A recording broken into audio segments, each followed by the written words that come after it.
We often hear political contests described in dramatic, even apocalyptic terms: a battle, a fight, a war.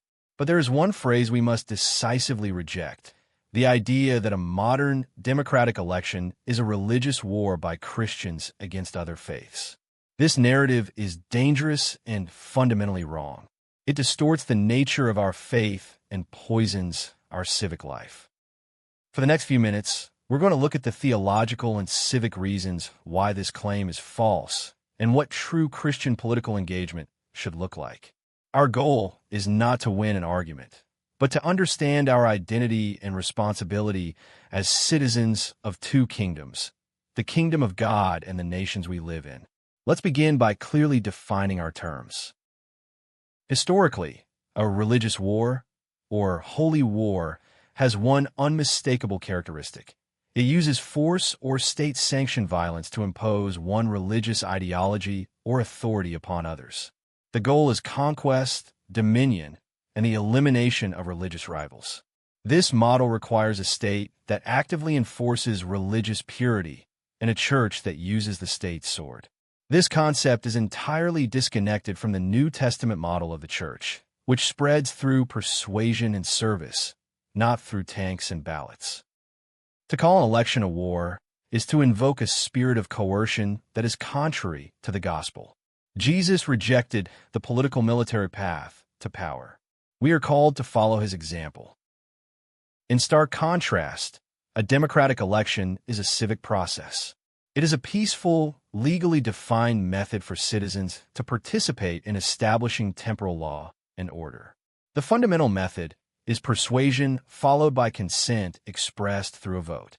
In a pluralistic society, Christians vote based on their faith-informed conscience, seeking to advance policies they believe are just and beneficial for the whole community, not just for their church.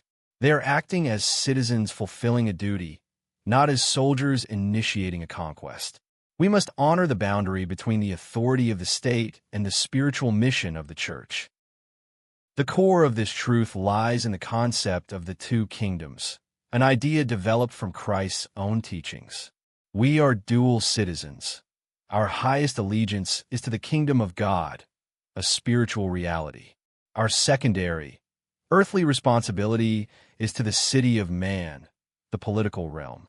When we vote, we are rendering to Caesar the civil duty we owe. Our political actions are temporary and imperfect. The kingdom of God, however, is eternal and perfect. Conflating the two, making the political outcome equivalent to God's will, is a form of idolatry. Our faith transcends any political party or election cycle. What is the true campaign of the Christian faith? It is the Great Commission, to make disciples through sharing the gospel, not to seize a political office. The church is called to transformation from the inside out, from the heart of the individual outwards. If Christians treat elections as a war, they risk alienating the very people they are called to reach and serve. Our witness, our light, is supposed to be attractive, drawing people to God through love, justice, and good deeds, not through political antagonism. True power in the kingdom of God is manifested in humility and sacrifice, not in government mandates. If we are not waging war, what are we doing? The prophet Jeremiah gave the exiles in Babylon a crucial instruction: seek the welfare of the city, for in its welfare you will find your welfare. This is the biblical mandate for political engagement. Christian participation is motivated by a desire for the flourishing of all people in our community, our neighbors, regardless of their faith. We vote and advocate for justice, compassion, and human dignity because we are commanded to love our neighbor. Our political involvement is an expression of neighbor love, not religious hostility. The biggest danger of the religious war mindset is that it leads to political idolatry. This is when we put our hope and ultimate trust in a political outcome, a candidate, or a party, rather than in God. Our ultimate king is Christ. When we treat an election victory as salvation or a loss as the end of the world, we have given our loyalty to the wrong kingdom. The fate of Christianity is not tied to the next election. Christianity has survived and thrived under every form of government, even persecution. 650. We must be cautious not to substitute the American flag for the cross or the political manifesto for the Bible.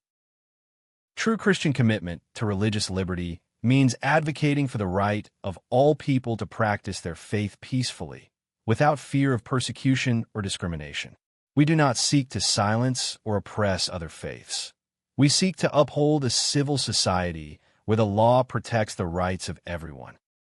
Our goal is not a Christian theocracy, but a just and orderly society where we can freely live out our faith and share the gospel. In a pluralistic society, advocating for a specific policy is civic engagement, not a declaration of war against those who disagree. So, how should Christians engage? We must prioritize principles over party. Instead of asking, which party is God on? We ask which policies best reflect God's heart for justice, the poor, and the sanctity of human life. This means we must be willing to critique and support different parties and politicians when their actions align or conflict with biblical values. Our allegiance is to Christ alone. We are called to pray for all our leaders, to be active citizens, and above all, to maintain a posture of love and respect, even when the political climate is hostile. Let's conclude where we began. The claim that an election is a religious war by Christians is false. It is a temptation to fear and hostility. We are not called to fight for political power. We are called to bear witness to the power of Christ. Let's reclaim the narrative. Christian political engagement is a call to be salt and light, preserving the good in society and illuminating the way to Christ, all through acts of good citizenship and neighbor love. Let us go forth and participate in our democracy with wisdom, grace, and an unwavering commitment to the higher kingdom. Thank you for watching. It is all about Jesus. Comment, follow, and subscribe for more.